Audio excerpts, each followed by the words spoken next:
Hello everyone, today I'm having here a Benelli BN 302 in I think in some like Asian markets and some other markets probably. It's called Benelli TNT 300. It's a small displacement motorcycle with a parallel twin 300cc engine, 38 or 37 horsepower in 11.5 thousand RPM.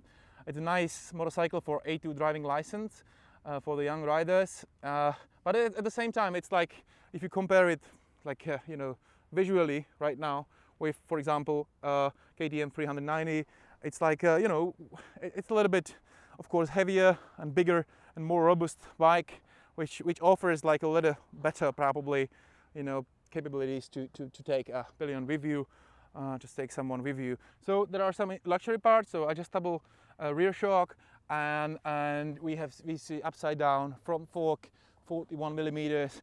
There is dual disc brake with 2-piston brake calipers. Now, yeah, but this should be just a road test, so let's find out how it is on the road. Let's go.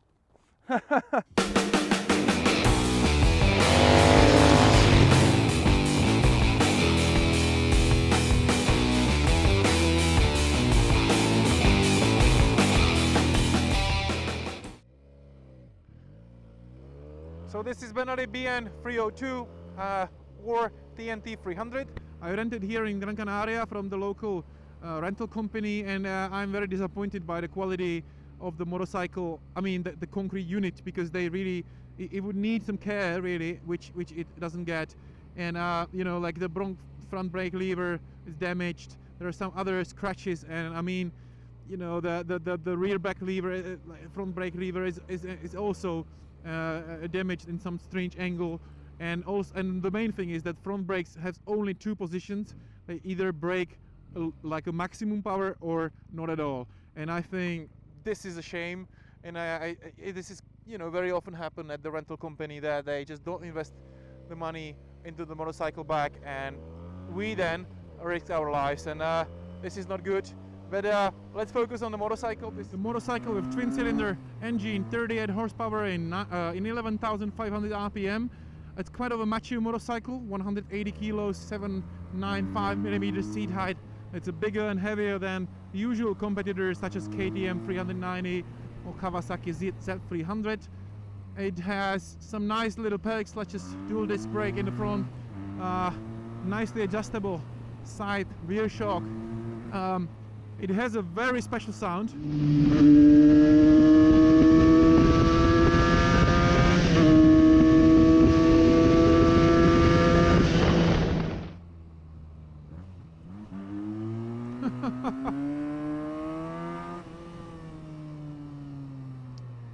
And I don't know, like this sound is like strange to me, like I'm laughing when I'm riding, right? That's true, but I don't know whether this is a joke or whether I really like it. Sometimes it's really too loud, and it's not really like kind of rational in comparison with the speed you are going and the acceleration you are showing to everyone else around. It's very like a high revving engine. You need to really push it hard to go more than 10,000, because then there is a peak of power at 11.5 thousand RPM, these 38 horsepower, and then you get some kind of fun. But before, it's really nothing much interesting. But overall it's fun, and I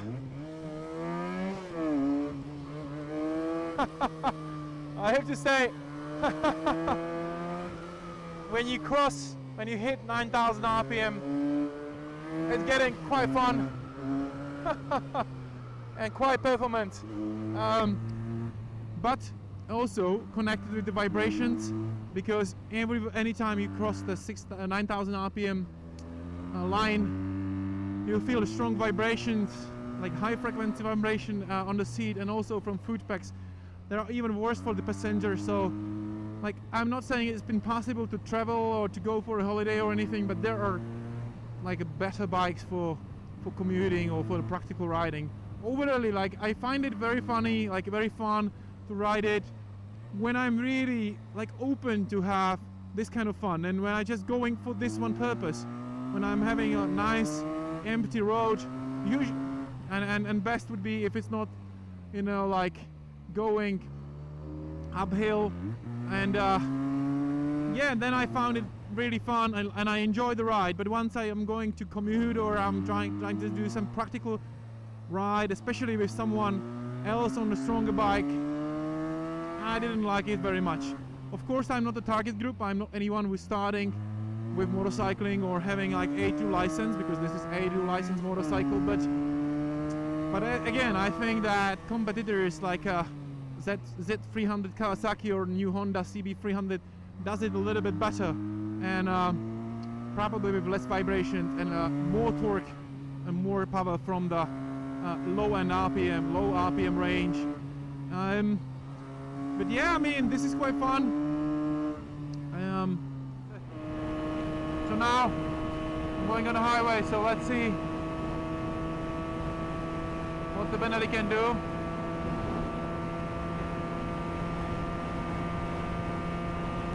This is a, you know, I'm going on a hill, no, uphill, the 5th gear.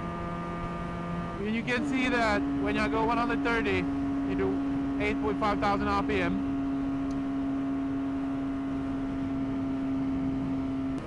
In terms of comfort, there is no any windshield or anything like this, so like a normal naked bike.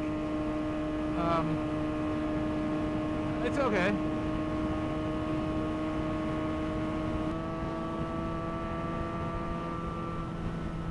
The sound is like I would go 250 kilometers per hour, but I'm getting used to it. Just going 130 on the 5th gear, 6th gear. I have to say that the stability in a fast corners, when you go 130 very fast in a corner, I don't feel very safe, very stable, very confident. But it can be a matter of setting the shocks, which you can do on this motorcycle, and that's good. It can also be the matter of the, you know, condition of this curing unit, of the concrete unit, which I have from the rental company, and it's not really perfect. Even it has just 12,000 kilometers. It feels like 100,000, and I believe that it's not due to the quality of the like a motorcycle itself, but really that it needs more care that it's getting at the rental company.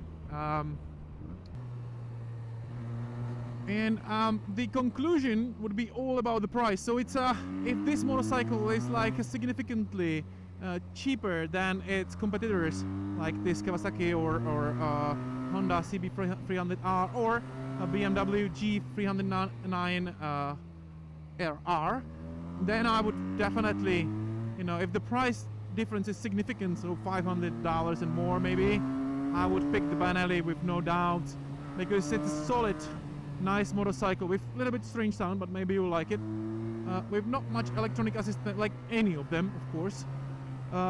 This unit doesn't have even the ABS. This is the 2016 or early 2017 model, but usually it brakes nice. The abilities of the suspension is quite good. The vibrations is the downside, but if the price would be similar, like $200 or $300 in comparison to, for example, Kawasaki, I would probably go for Kawasaki. You have more, you know, like a reliability record of this motorcycle, because this is produced in China and it's not bad. I mean, I'm not having any prejudices, but you know, we haven't have an opportunity to test it in a long term. So yeah, we just don't know. And I mean, the overall quality, for example, electronic assistance and everything like that on other motorcycles are usually better, and especially if you compare it with KTM Duke 390, which is like only single cylinder, but I don't think this is a disadvantage. Like the KTM is like from different century, literally, like a 10 or 15 years. Oh, I mean, probably like 10 years younger. And but yeah, I mean, I liked it. This was an interesting experience. Thank you very much for watching. I have some other nice videos on my YouTube channel, so have fun, and thanks. Bye.